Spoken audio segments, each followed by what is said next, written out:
aux fins de récusation de membres de la Cour constitutionnelle. À messieurs les présidents et membres de la Cour constitutionnelle du Togo. Recours en récusation déposé par M. Fabre Jean-Pierre le 2 juin 1952 à Lomé, préfecture du Golfe, dont la candidature à l'élection présidentielle du 22 février 2020 a été validée par décision numéro EP 002/20 du 17 janvier 2020 de la Cour constitutionnelle. Contre les membres ci-après de la Cour constitutionnelle, Monsieur Aboudou Assouma, Monsieur Kwame Amados Djoko. Plaise à la Cour. Suivant requête en date à Lomé du 20 janvier 2020, le requérant dont la candidature à l'élection présidentielle du 22 février 2020 a été validée par la Cour constitutionnelle sur décision EP 002/20 du 17 janvier 2020, a saisi la Cour d'un recours en invalidation de la candidature de M.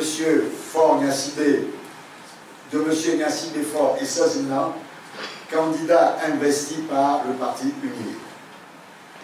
Le requérant est donc recevable à soumettre in limine litis à la Cour ce recours en récusation des membres de la Cour constitutionnelle que sont M. Aboudou Assouma, M. Kwame Amados Djoko. Discussion.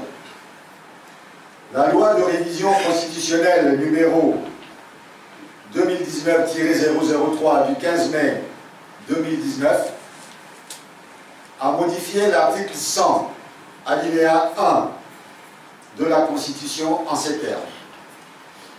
Article 100, nouveau, alinéa 1. Je cite.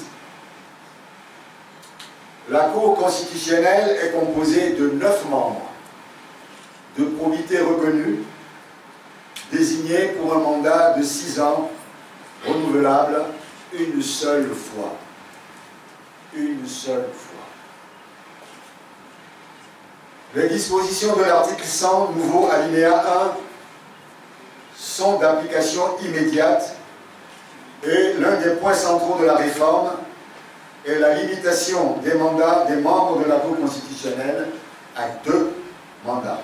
En effet, quelle que soit la probité, la compétence ou l'expérience d'un membre de la Cour constitutionnelle, il ne peut exercer, depuis l'entrée en vigueur de la réforme, plus de 2 mandats à la Cour constitutionnelle.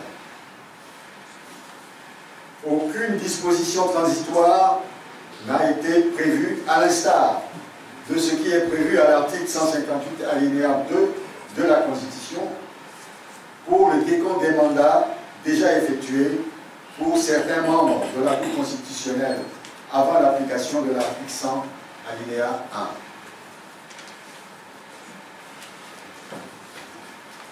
1. Rappelons les dispositions de cet article 158 alinéa 2. Je cite. Les mandats déjà réalisés et ceux qui sont en cours à la date d'entrée en vigueur de la présente loi constitutionnelle ne sont pas pris en compte dans le décompte du nombre de mandats pour l'application des dispositions des articles 52 et 59 relatives à la limitation du nombre des mandats.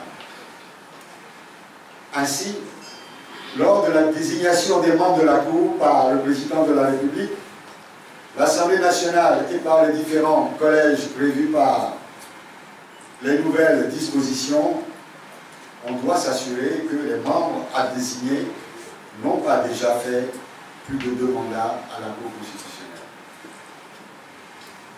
Si les membres ont déjà fait 2 mandats ou plus, leur désignation deviendra anticonstitutionnelle.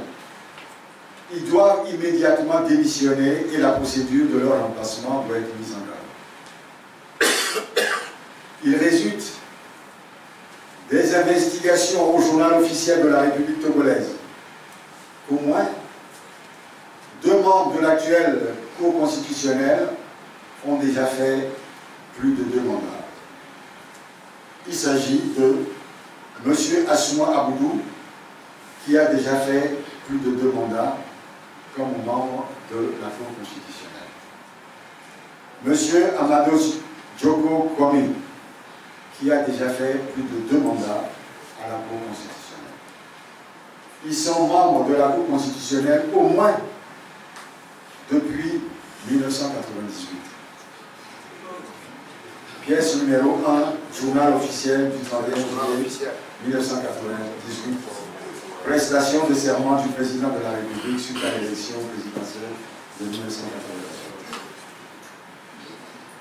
La désignation par l'Assemblée nationale de ces 2 membres pour siéger à la Cour constitutionnelle n'est pas conforme à la Constitution. Il s'agit donc d'un empêchement juridique qui doit entraîner leur récusation et par voie de conséquence leur démission. Le requérant a le plus grand intérêt à ce que la désignation des membres de la Cour constitutionnelle appelés à se pencher sur l'examen de son recours en validation ne soit entaché d'aucune illégalité constitutionnelle.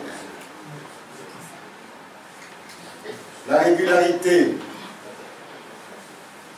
de la désignation des membres de la Cour constitutionnelle participe de la règle universelle de l'impartialité du juge amené à trancher une contestation à lui soumise.